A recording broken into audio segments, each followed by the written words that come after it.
First of all, Deirdre, thank you for being here tonight. You just told me over dinner that you came from Ireland, where you attended a conference on economy and humor. There were economists and stand-up comedians, and I hope, but I'm sure you will be able to do that we will make the audience laugh at least once. I hope so. That's our task for tonight. What we're going to do, I will talk to Deirdre McCloskey for about 60 to 90 minutes, depending on the conversation. After that, I'll open the conversation up to the audience. There will be Q&A, and please ask questions, no monologues, no statements, a question. First, before I start, I'd like to explain briefly why I will call Professor McCloskey Deirdre. 4 years ago, on a cold December day, I flew from New York to Chicago to meet Deirdre McCloskey. I was doing research for my novel Huid en Haar, in English Tooth and Nail, and one of my friends, the philosopher Erik Schließer, had said, you should talk to Deirdre McCloskey. There's no one who can explain economy better than she can. And we had a lovely evening at a private club. And the following day, when I was flying back to New York, I said to myself, if there's such a thing as reincarnation, I would like to come back as an economist. And that was because of Deirdre McCloskey, because really, I think she's not, I don't want to flatter you too much, but she's not your average economist. For one reason, you're very much interested in literature, you're interested in philosophy, in history, and you hate Mandeville. You hate Mandeville. I hate Mandeville. Before we had this conversation. I hate Mandeville. I disapprove of Mandeville. Well, I would like to correct you, because we exchanged a few emails, and you said, I hate Mandeville just like as Adam Smith hated him. And you know, of course, that Primo Levi said that the opposite of love isn't hate, it's indifference. So my first question would be, is there in this strong sentiment, in this hatred of... Oh, yeah. Isn't there also a bit of love? Because some people claim that Mandeville was the first economist. Well, no, I think there were Spanish monks in the 16th century who have a much better claim to be the first economist than Mandeville. Mandeville was the first economist who virtually said, you deny it's true, but come on, it's in the text virtually, that greed is good. You can, and his importance in the history of economics is that recent economists love that. They just love to be told that greed is good. These are boys for the most part, and they're just they get a boyish delight in the paradox that the hive prospers if people are greedy, and I don't believe it's true. As economics, I don't believe that that's how economies work. They work much more on competition than conspicuous consumption or robbery and breaking windows and so forth. That's not what makes an economy that prospers. And Smith, in particular, isn't about greed is good. The men in Adam Smith ties have it wrong. You remember the men in Adam Smith ties back in the 1980s? They hadn't read any Adam Smith, or they'd read one paragraph and said, aha, I see. It's just like Mandeville. Greed is good. But you yourself, in this marvelous book, and I can recommend it to everybody. Show it to people. To show it to the bourgeois virtues. Go and buy it. Makes a very good Christmas present. It's yeah. Okay. So what I would like to do, based on this book, which I'd like to quote you from time to time, and to ask you if you're not closer to Mandeville than you think you are, you claim you are. Oy vey. Oy vey, yes. First of all, this is also what you wrote on the first page. This book is what you call an apology for capitalism in its American form. Yes. And then on page 23, I very much liked these two sentences. You wrote, "Capitalism has not corrupted our souls, it has improved them." And I guess many people here, many people also in the US, but especially in Europe, they will despise you for saying such a thing. That's true. And of course, that, as you understand, we understand, that's not what Mandeville said. He didn't say that capitalism improves one ethically. You agree with that? He said that markets and competition work well when people are sinful and corrupt. And that's more or less exactly the opposite of Adam Smith. I mean, Adam Smith's first book, he only wrote 2 books. He wouldn't get tenure at the University of Amsterdam. He only wrote 2 books. He was called The Theory of Moral Sentiments. And its great theme is that it's our ethical sense, our ethical self-formation, our ethical social formation that makes for a good person and a good society. And wouldn't you agree? I'll ask you a question. Don't you think that that's the opposite of the fable of the bees? Yes and no. But let's talk a bit later about the theory of moral sentiments.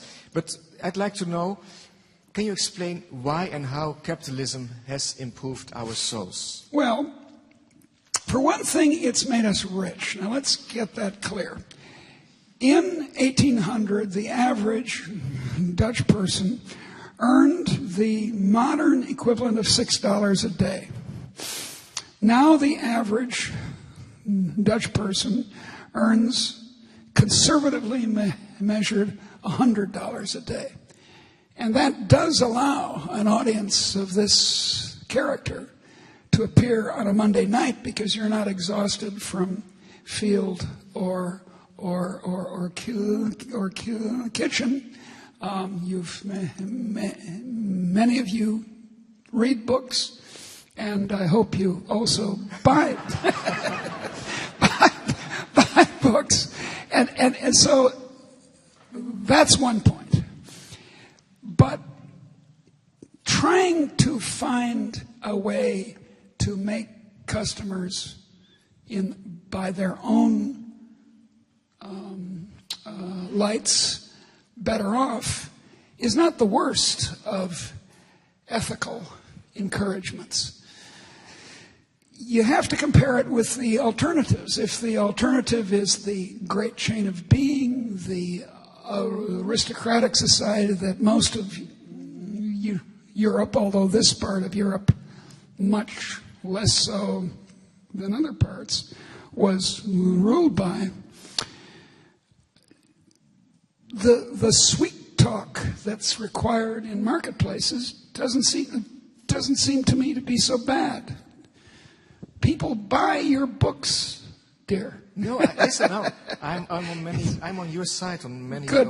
Really, I mean, I don't object, but I think it needs clarification. I think it does. I think you're right. I'm still a bit surprised because you put the emphasis is on that capitalism made us richer. Yeah, it did. Much richer. I think you're also Christian, aren't you? I am. Yes. And for I'm an many Anglican, Christians, if you call that Christian. Yes, I would call it Christian. Yeah, thank you. Many people, okay. So many Christians would be surprised that money can make our souls better. Yeah. You have to do some explanations to the Christians. Well, I have to.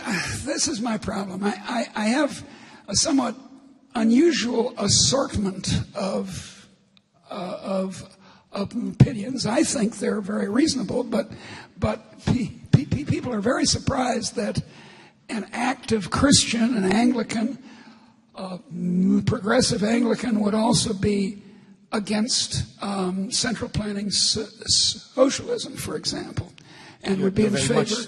I am very much against it, as most of the people of Eastern Europe who actually went through it are too. So I keep surprising people. I'm not doing it to surprise people. I'm saying these things because I believe them to be true. And I don't think it's a implication of the Gospels that we should move to a centrally planned socialism, for example. And many of the stories in the three synoptic Gospels, the first three, are about the market economy in which this Jew, Jesus, lived and operated, the framework of which he basically accepted, while always with his stories pointing upward. Whether his stories were stories of against prudence, against what you and I would understand as rational behavior, or whether they're stories based on rational behavior, both occur in these Gospels. They're always about heavenly things behind it all. So I don't see this as a great inconsistency. Okay. I was reminded also, while doing research, I went to George Mason, and there I met an economist, and I went out shopping. And while he went to pay for his clothes, he bought, I think, a new jacket, he said, now we are doing something sacred. Consuming is like praying. No? No, and I don't think it's like that. Although, you know, there are anthropologists here, surely. Maybe they're taking notes on our behavior. Be careful. And anthropologists point out that our behavior is a mixture of the sacred and the profane commonly.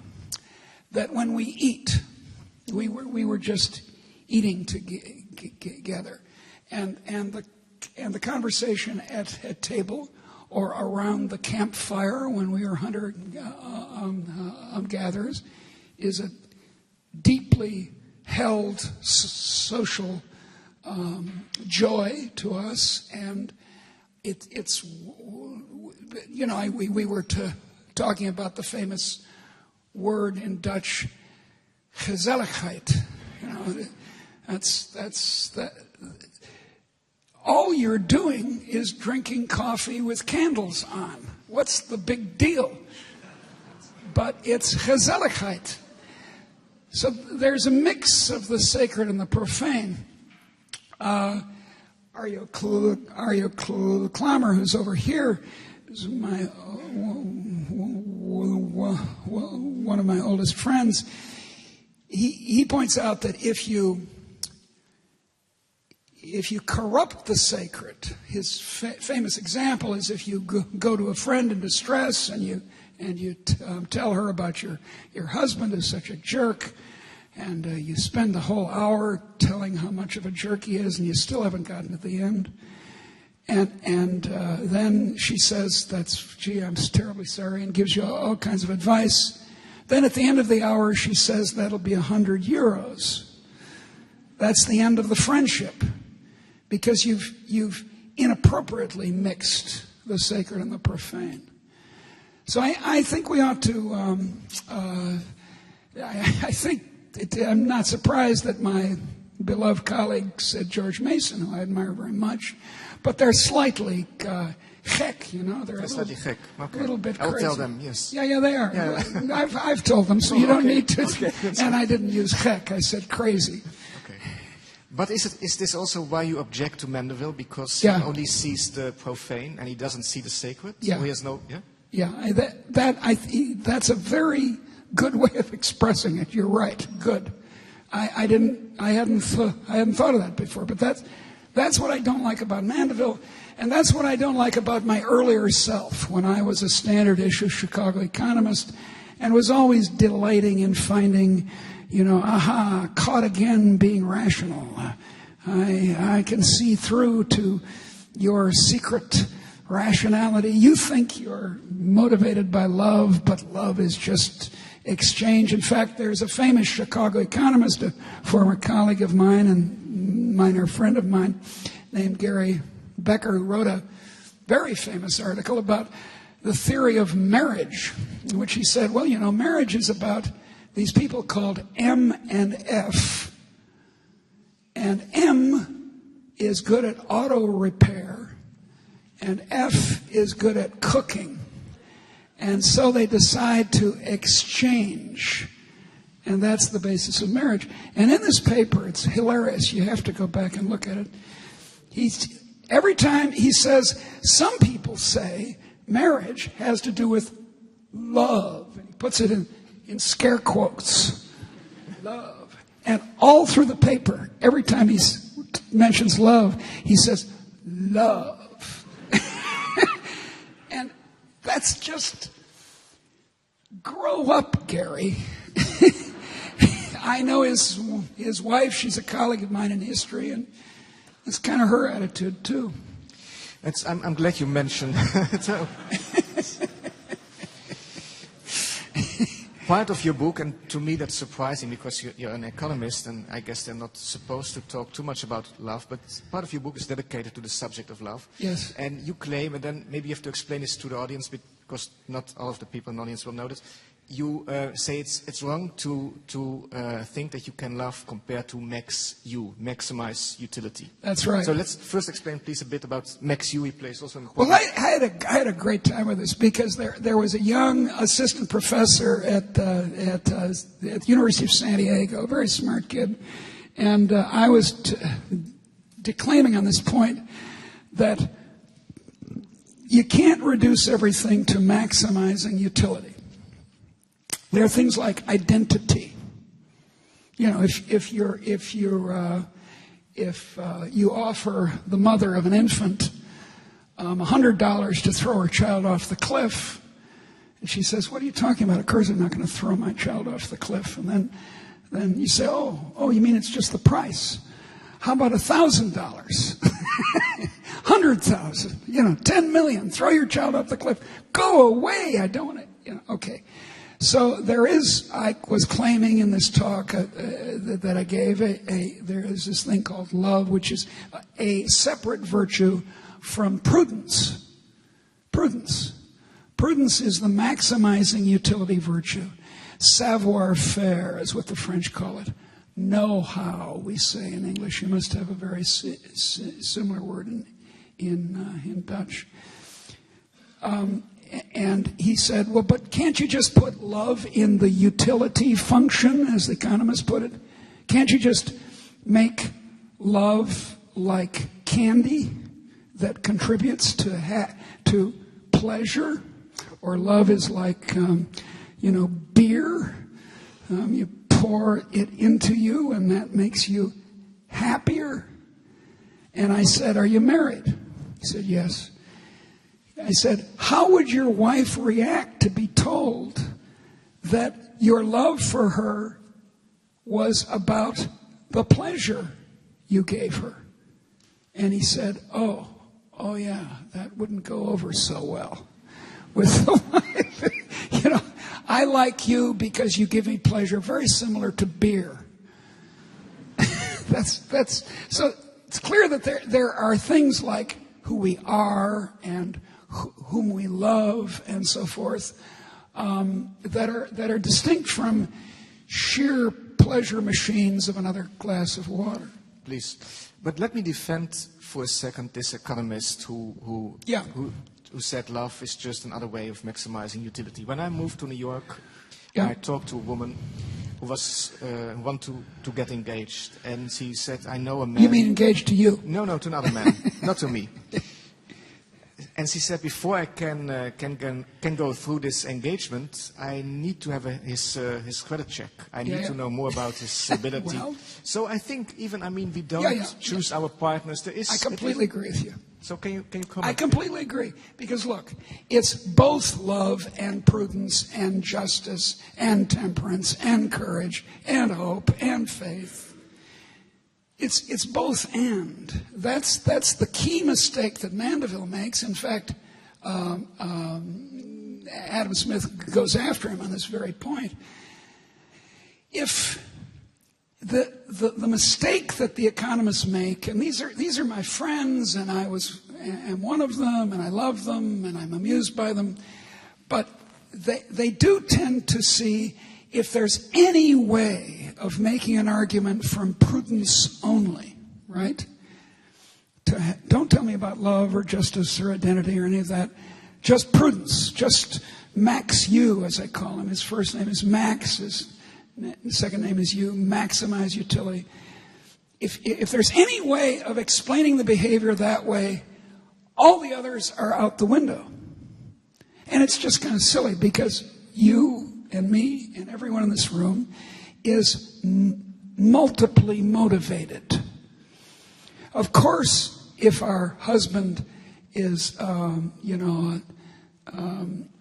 if he's got a bad credit rating, it seems a little cold-blooded, but still, if he's a very irresponsible person and you can acquire that information easily, then you try to reform him. I mean, not have anything to do with him, and that is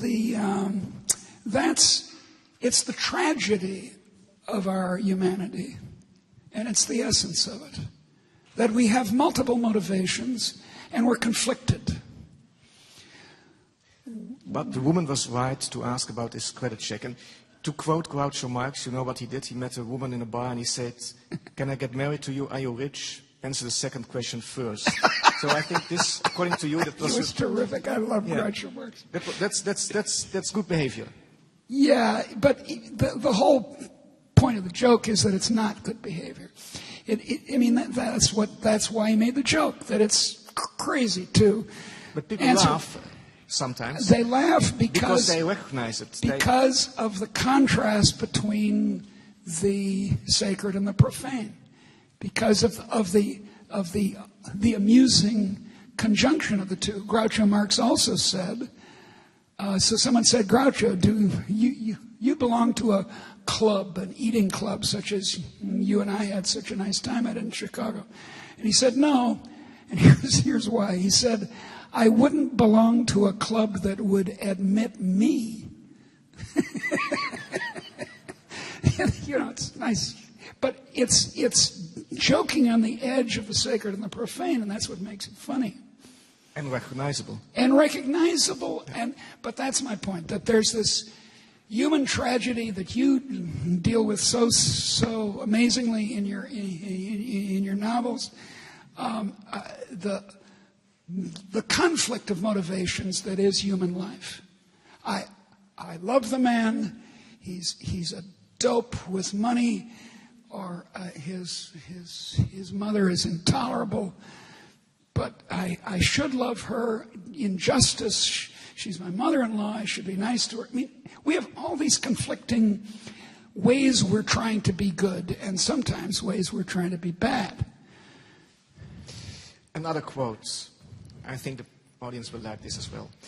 "Better working conditions have prevailed, not because union negotiations or governmental regulations, but because capitalism has worked." Yeah, that's right. So we don't need unions? Or I'm a member of a union.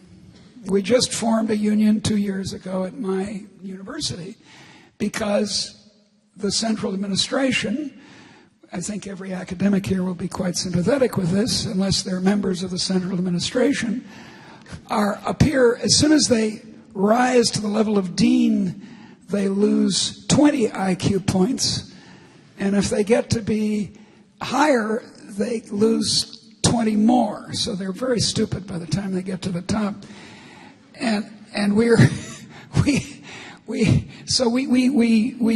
the faculty are very annoyed by this, and so I've joined this union. And my friends in the English department were very pleased when this well-known conservative economist, although I'm not really a conservative, but anyway, they think I am, joined their union. So I'm not against unions as a source of worker dignity, as a source of these things that aren't about prudence, so to speak, that aren't about markets, that are about justice to some degree, and love and solidarity, and other things, other virtues.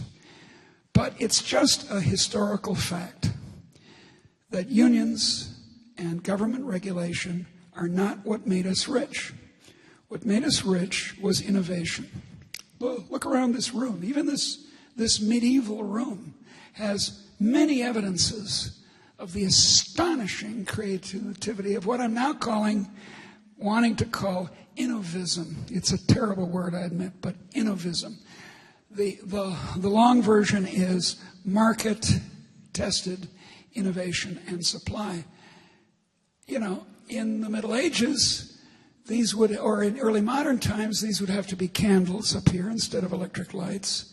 And we wouldn't have the nice bright light there. I don't know quite what the purpose of it is, but there it is. Although, please, keep it. It's nice. But we have, well, this isn't, what is this? This is paper, I think. What is it? Linen, sorry. I didn't mean to offend you.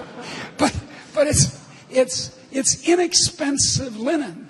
I don't mean cheap. I'm sure this is wonderfully paper feeling linen, but and our books are printed, as you know, so much more inexpensively than they compared to, say, hours of work. The hours of work to buy one of your novels, for example, in 1900, or certainly in 1800, would have been out of reach of ordinary people. And now it's within reach. That's what's made us rich. And it just goes on and on and on. Water. There it is, water. This comes out of the tap, I think. If, for purposes of illustration, assume it comes out of the tap. I'm an economist. I'm free to make assumptions. So anyway, it comes out of the tap, and it's pure. Well, you know that in 1850, you couldn't guarantee that. On the contrary, usually you'd get cholera from it as late as 1850. And you know, excuse me that I interrupt you. Some people would say this water is pure because of the government. So the question is, why do you think that so many people believe that business owners make us poorer, and it's the government and the unions many people, I think. I know they do. It's very sad.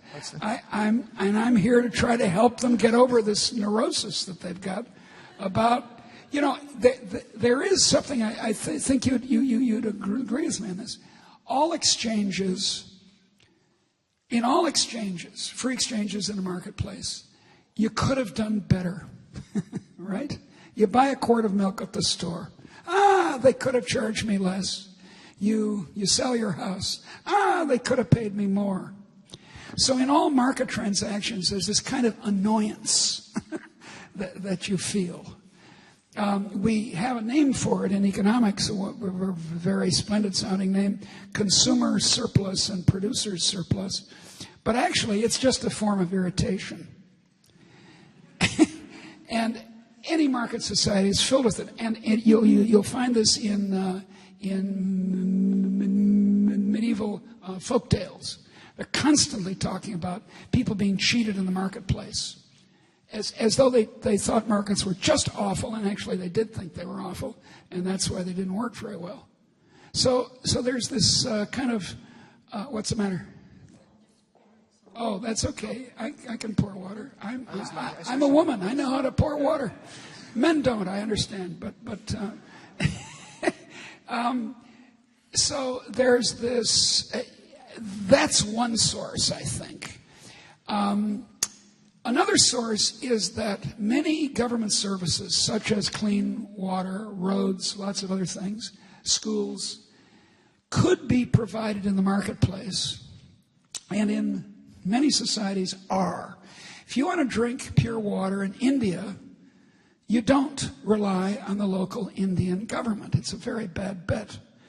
You buy bottled water, and it better be from, Spa Rot or Spa Blau, or you're going to do very badly in your brief trip to India. Schools in Sweden have been opened to market competition. They were in the 1990s, and it's doing quite well. Roads could and should be privatized. Fila. You want the solution? Price the roads. It's very easy to do nowadays. And the problem is that we see all these services, and they come with the government label, and we think, well, hey, we can't do without roads. We can't do without clean water. We can't do without schools. Hurrah for the government. But the state isn't necessary. This isn't theoretical. This has been proven over and over again. So I'm in favor of helping the poor with an income subsidy, not with a minimum wage, which is a catastrophe, because let's not go into it. But I'm in favor. I have a beautiful quote, speaking of the minimum wage. Okay, let's hear it. Yes, it's your quote, so you may know it. Minimum wage protected union jobs, but made the poor unemployable. That's exactly right. And the worst case is a country ik hou van Holland. I love Holland very much, and I honestly do. My first year as a woman was at the invitation of Arjo at Erasmus in Rotterdam. I've even learned to pronounce Rotterdam and Amsterdam correctly. I don't say Rotterdam. But the worst example that I have personal knowledge of is in South Africa, where COSATU, the trade union organization, gets high minimum wages to protect, or it doesn't get high minimum wages. It imposes high minimum wages on the potential competition of the union electricians and the union truck drivers and the union this and the union that. And they keep the country from falling apart politically by giving small income subsidies to the massive number of unemployed people created by the very government policy of high minimum wages and protection for unions. And what they adopted in South Africa after 1994, when, thank God, democracy came, they adopted German labor law. German labor law is even worse than Dutch labor law. You can't get fired. You can't dismiss anyone. That's an exaggeration, but okay. But I know you would like to have a smaller government, 4 to 5 times smaller. Is this also one of your arguments you're having with Mandeville, that the role of the government? Because I'm not so sure of that. I mean, look, the size of the government until the First World War and the Great Depression and the Second World War and the universal coming of the expanded welfare state after the Second World War was very small everywhere. About 10% of national income was spent on all levels of government. Now, in my country, 40% is. 40%. And in the country with the highest government expenditure among the rich countries, namely France, it's 55%. That's only 15 percentage points difference between what you all think. I mean, most Dutch people have this somewhat strange opinion, strange understanding of the United States, but you think that half the population is black and starving and so forth, and they're not. But there's not that much difference between a gigantic government compared with the 10% that all governments had in 1910 with the 40% that almost all governments have now.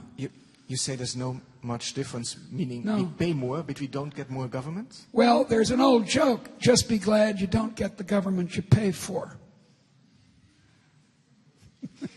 Come on, laugh. And an American audience finds that very funny. Yeah, I guess that's... But can you be a bit more specific? What should the government do besides protecting private property? Is there Well, look.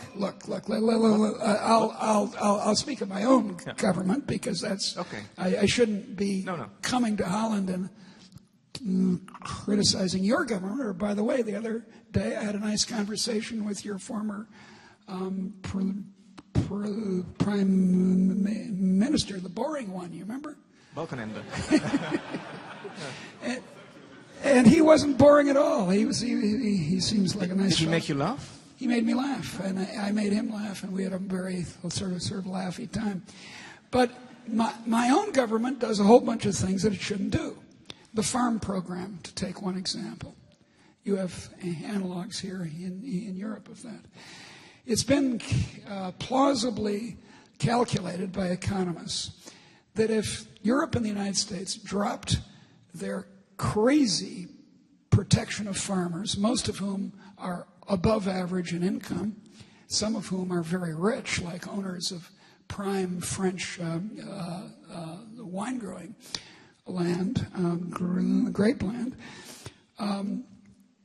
The Africans and the Central and Southern Americans would be made better off 10 times more than all the foreign aid we send to them now.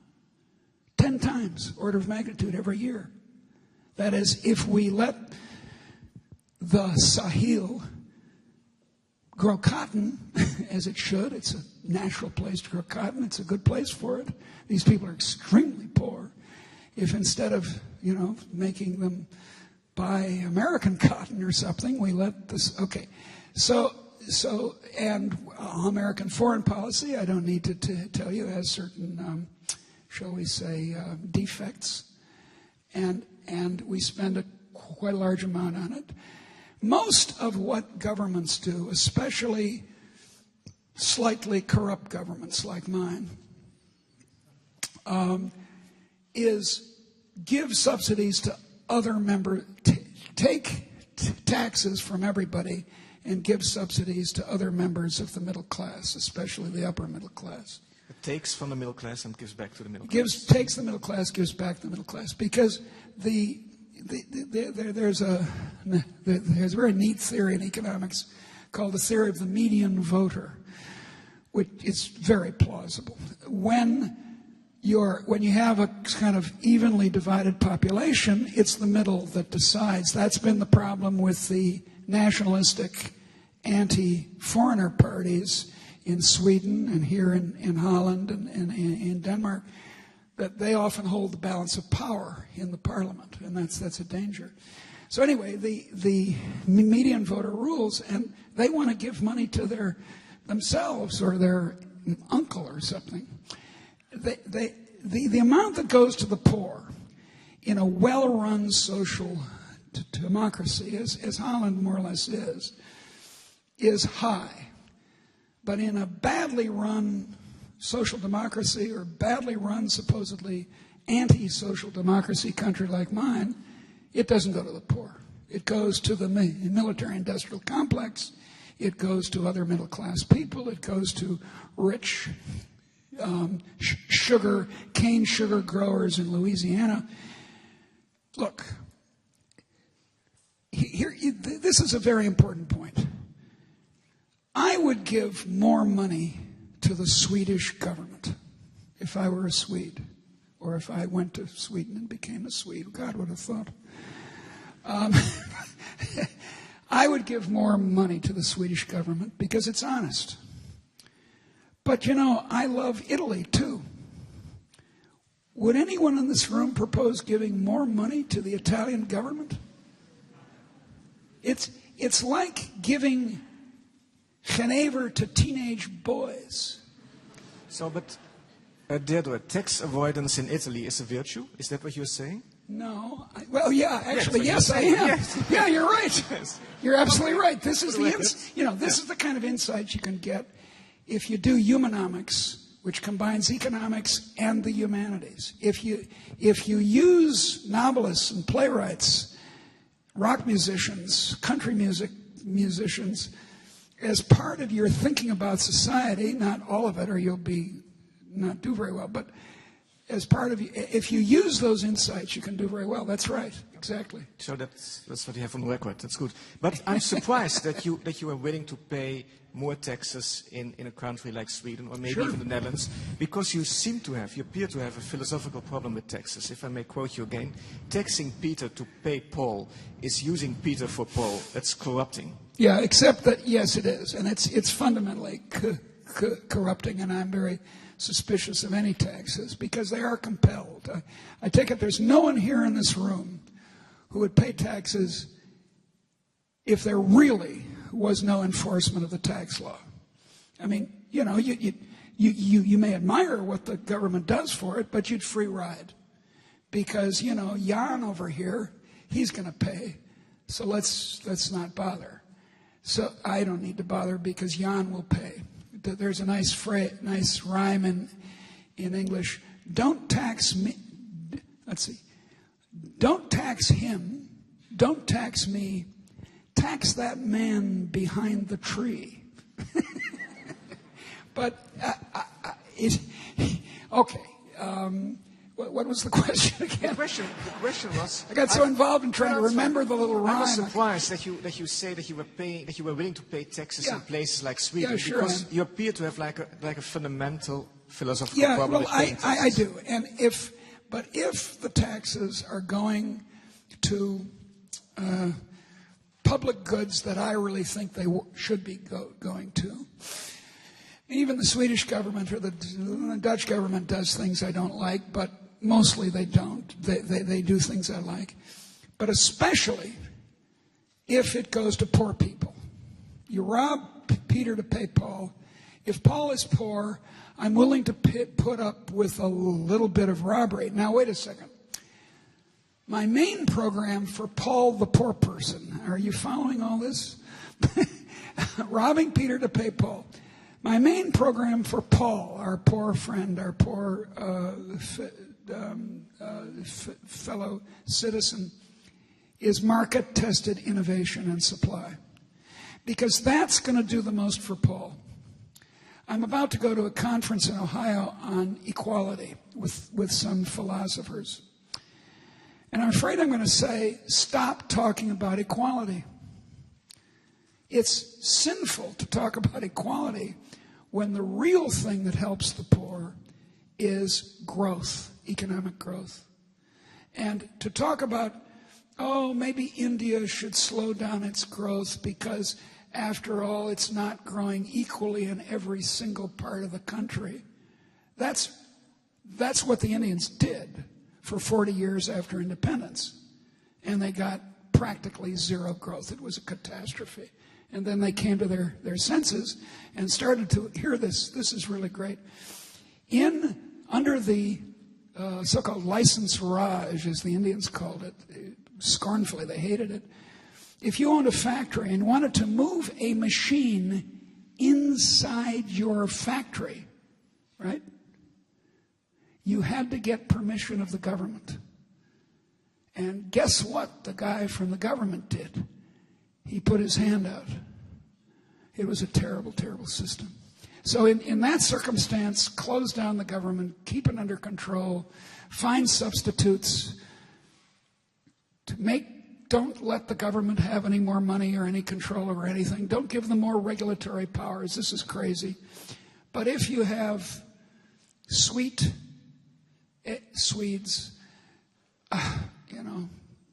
maybe I'm willing to do it.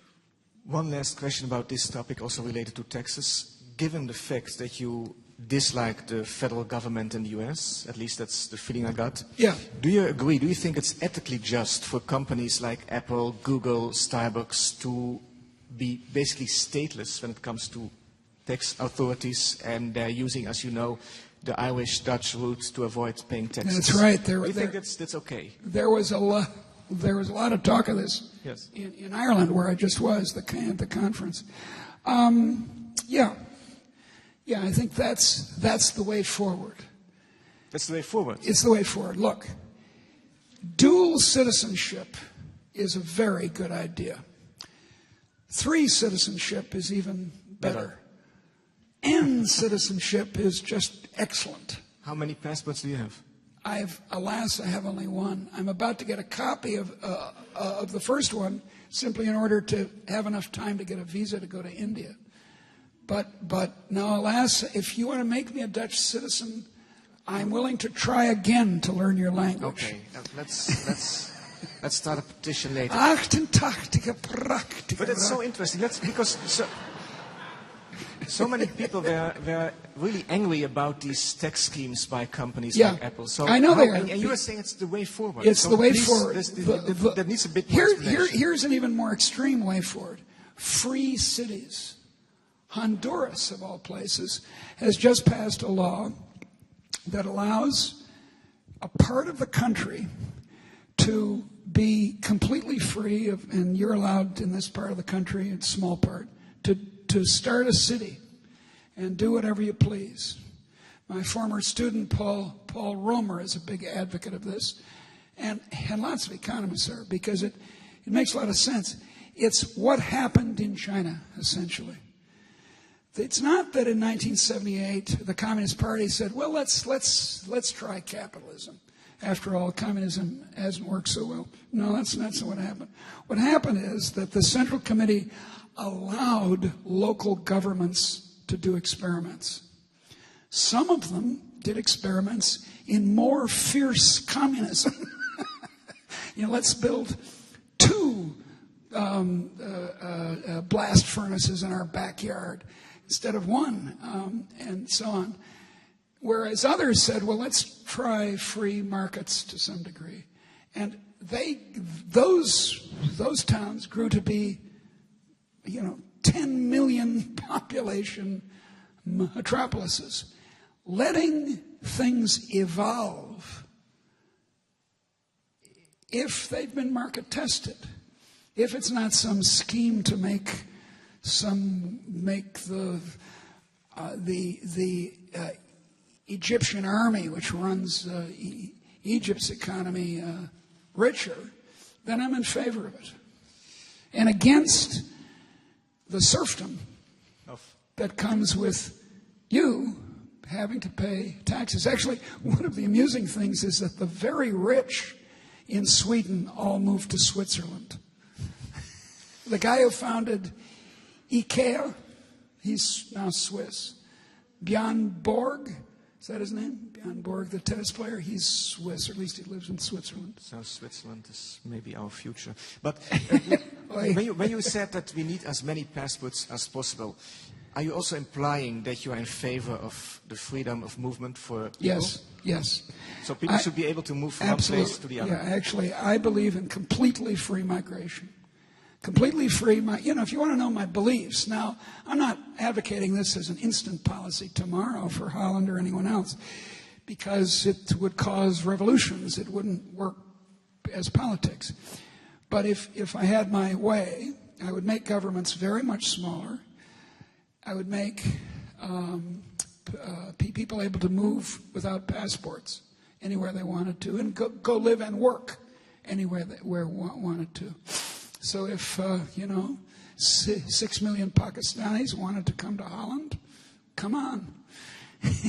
Turns out, actually, analytically, in economics, if you believe in free trade, you should also believe in free migration, because they're economically equivalent.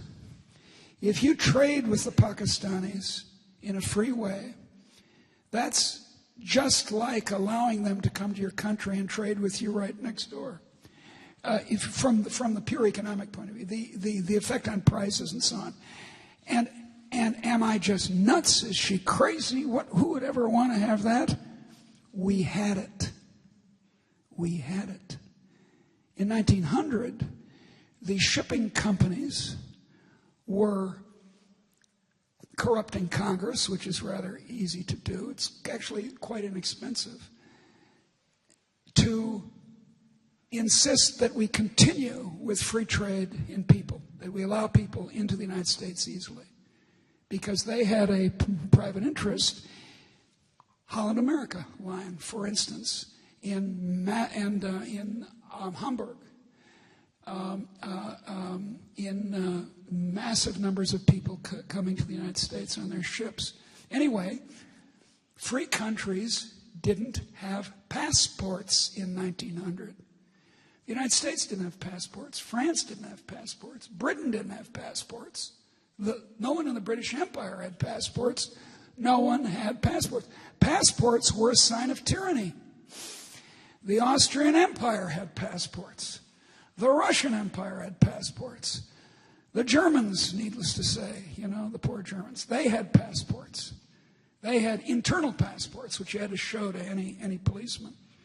So, it's not a crazy vision. It's what we had. But how do you explain that nowadays politicians and lots of the voters, they hate migration? And I know that the US built for billions of dollars a wall in order to prevent Mexicans coming to the US. God the EU Almighty. let people drown in the Mediterranean. So how do you explain this? Why do we hate migration? Whereas economists know that it is a very effective way of fighting poverty.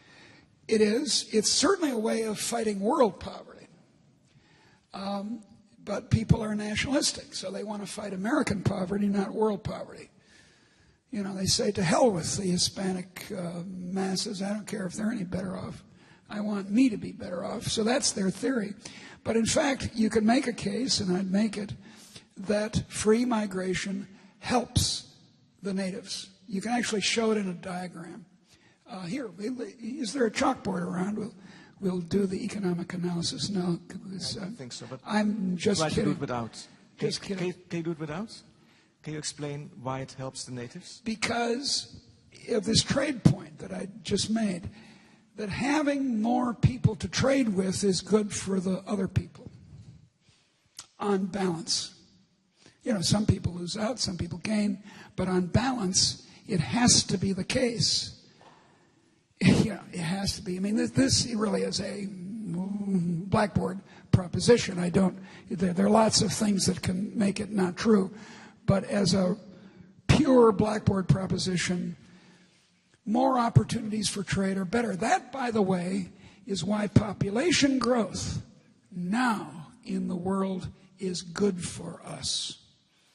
There was a famous book in 1968 by Paul Ehrlich called The Population Bomb, which said, no, not good for us. It's a catastrophe. We're all going to be wiped out and blah, blah, blah. None of his predictions came through. He made the worst scientific predictions since Kelvin denied Darwinism on the eve of, because he said there wasn't enough chemical fuel in the sun for the time for things to evolve, so Darwin must be wrong, on the eve of the discovery of atomic power, so to speak, of nuclear reactions.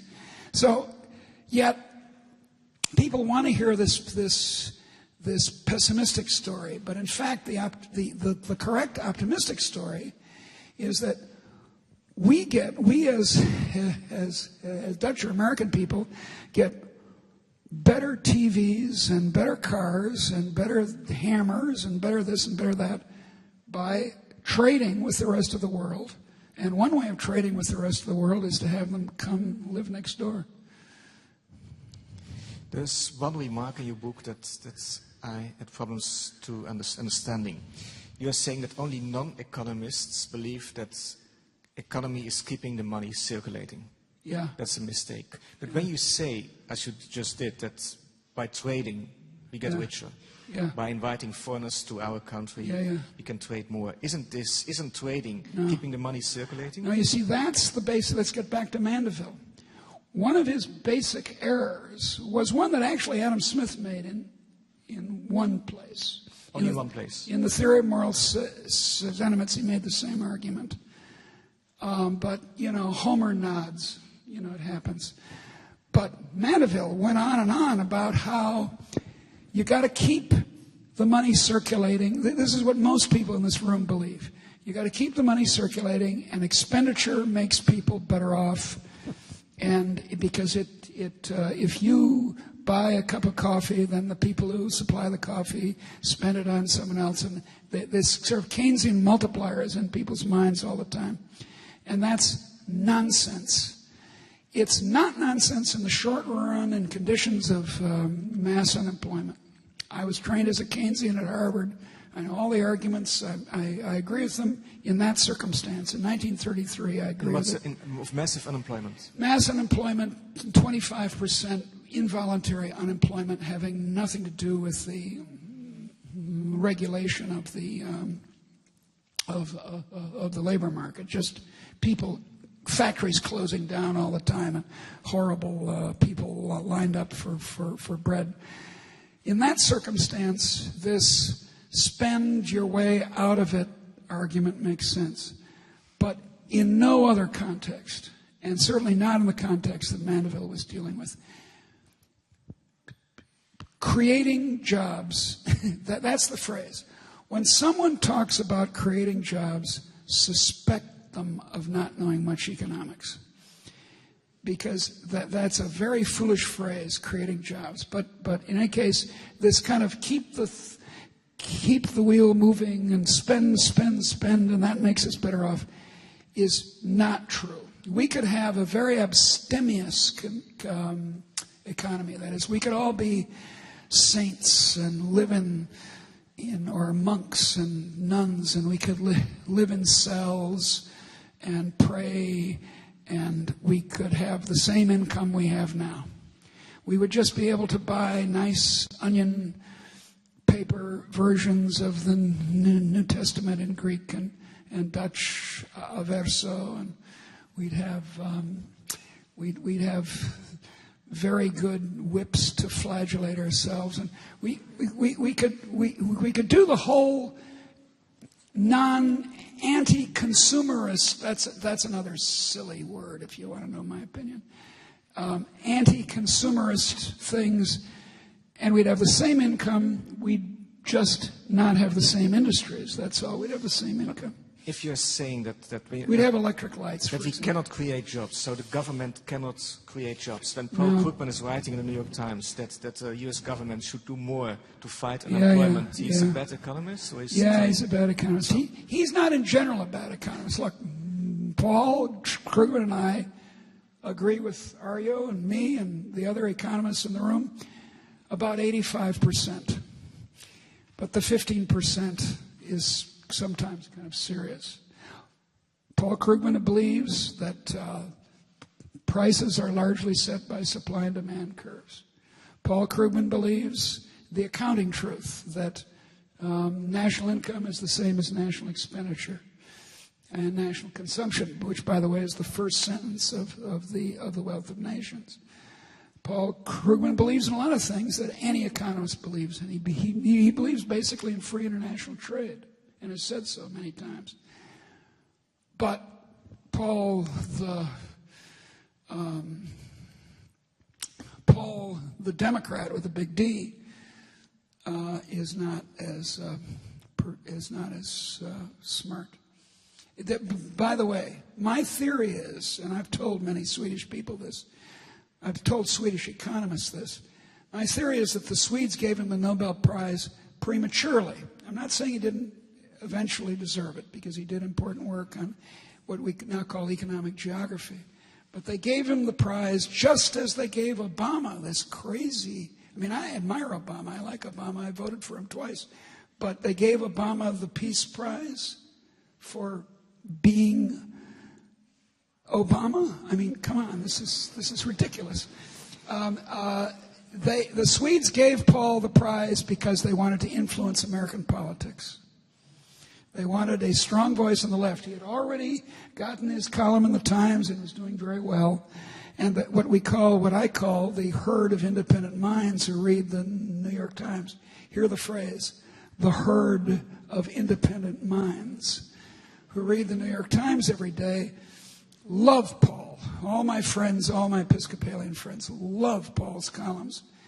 The Nobel Prize strengthened his position. Let's move away from Paul Krugman. Let's talk for a second about the crisis of 2008. Yes, let's do that. Let's do that. I think that's also what the audience expects us to do. But besides that, we wanted to do it. Is there anything the government could do? Because basically you're saying the government's position to influence such a crisis is very limited. Yeah. So what are the tools? It is rather limited, and the things we did may have. I'm not. You'll get a lot of argument on this on all sides in economics, and if the economist doesn't admit that she isn't completely sure of the truth of what she says on these matters of macroeconomics and the ups and downs in the economy, then you should be suspicious of her. Because if she's dogmatic about it, be suspicious of her. So I'm not dogmatic about it.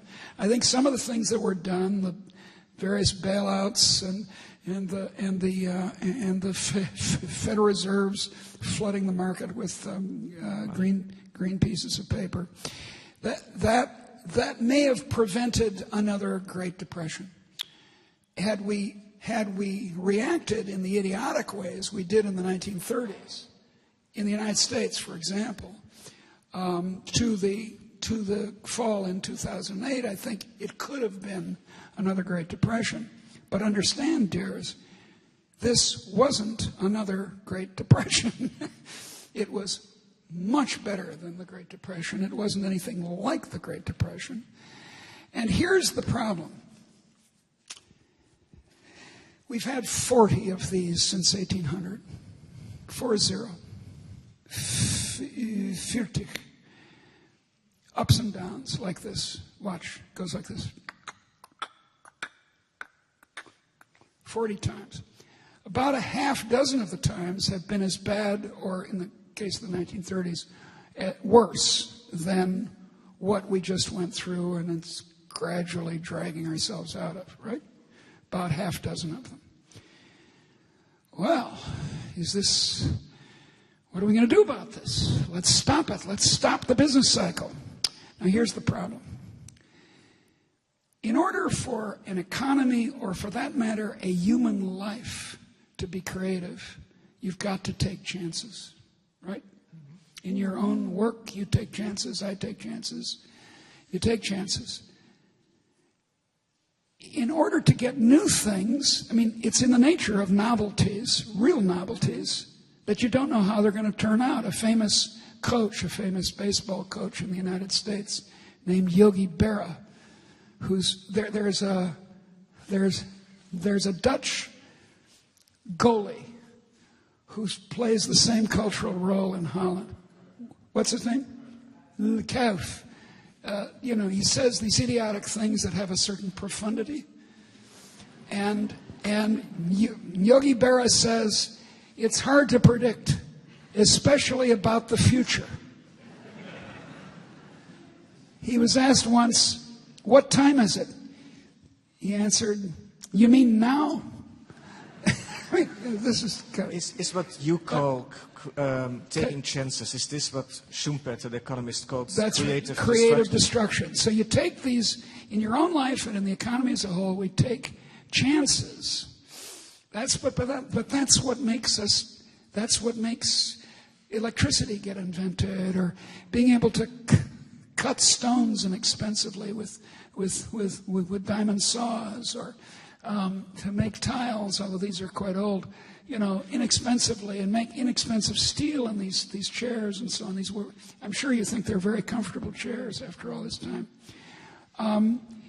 That taking chances makes for a creative economy. Now, we go too far.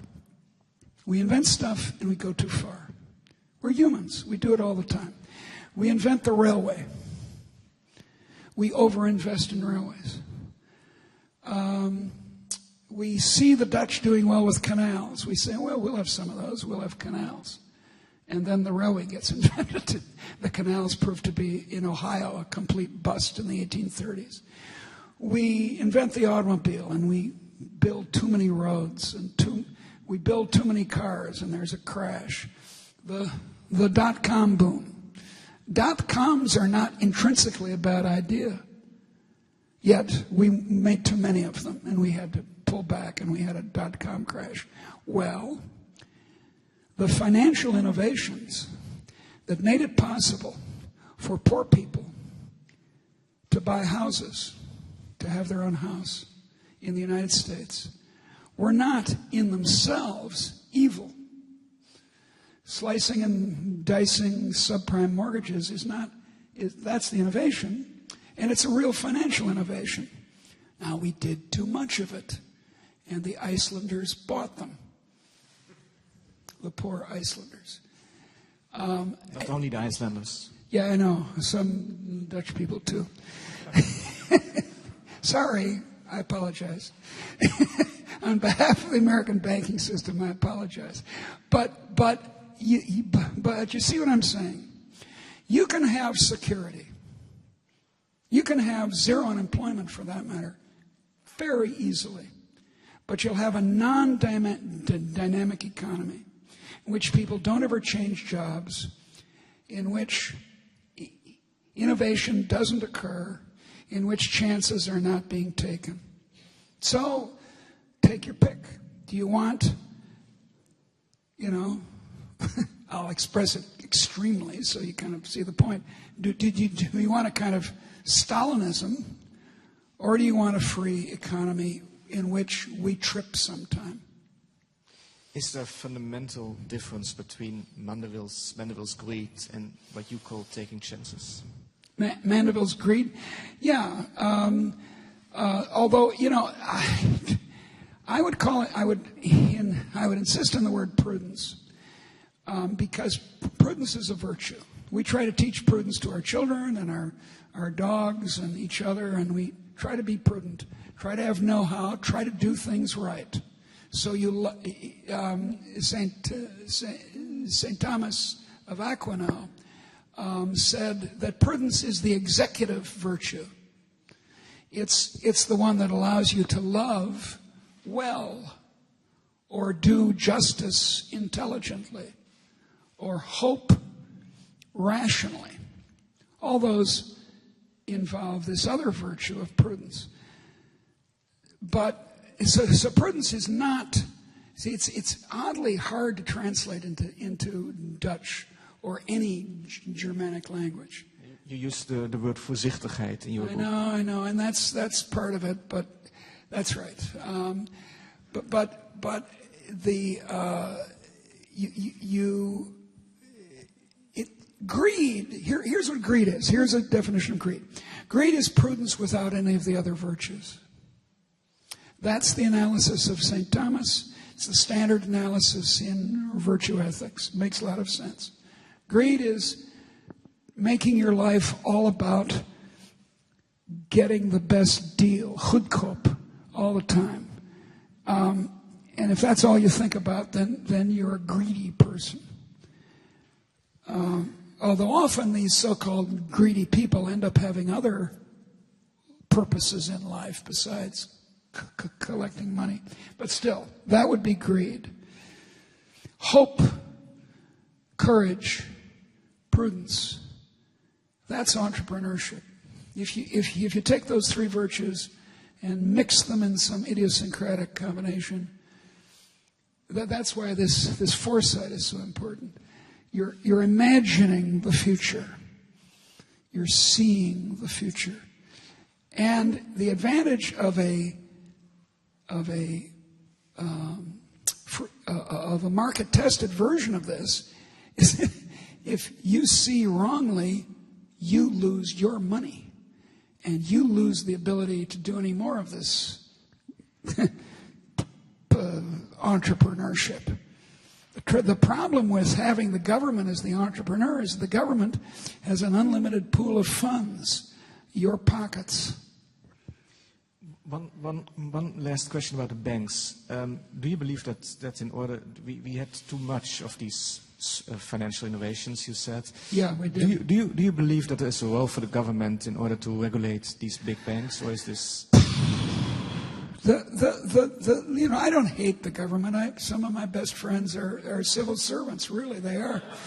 I mean, my cousins on my father's side work actually for the CIA. If you want to know the truth, they aren't. Don't tell anyone that. But okay. The problem is you have to assume if the government's going to regulate things and help things, well, aren't you assuming that someone in the government knows better? Right? Yes. I mean, that has to be the case. And so you're making the assumption that they do. And sometimes it's quite implausible that they do.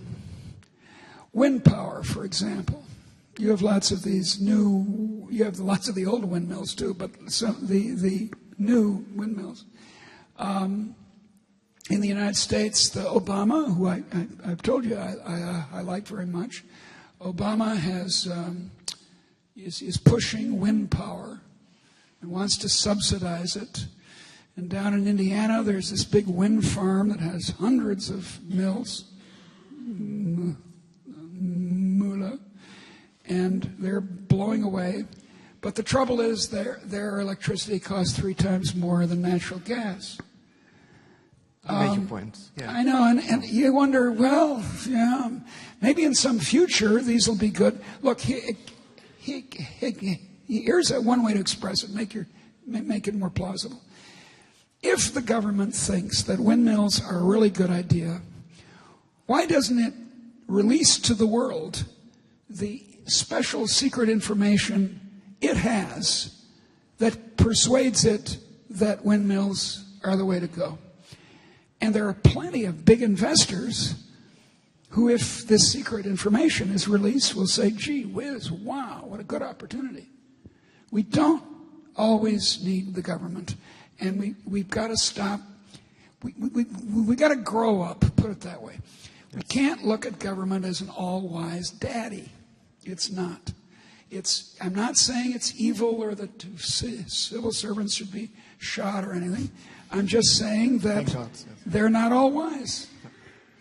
Before I'm going to open the discussion to the public, one last quote. In your book, you defend the bourgeois, and here you're writing, it's the bourgeois deal. Leave me alone to buy low and sell high, and in the long run, I will make you rich. That's right. That's called the bourgeois deal. Leave me, a bourgeoise, to be exactly French about it. Leave me, une bourgeoise, free to innovate. As long as I put my money where my mouth is. As long as it's not your money I'm risking, but mine. Let me do that freely. And in the long run, I'll make you all rich. And that's what happened. Moving from $6 a day in 1800, when Holland was among the richest countries in the world, but as my mother says in a somewhat puzzling way, $6 a day is no bag of bluebirds. I don't know why bags of bluebirds are good, but this is one of her expressions. $6 a day is a rotten way to live. If the ice forms in the canals, the cold doesn't get to you that winter, and you're cold all the time.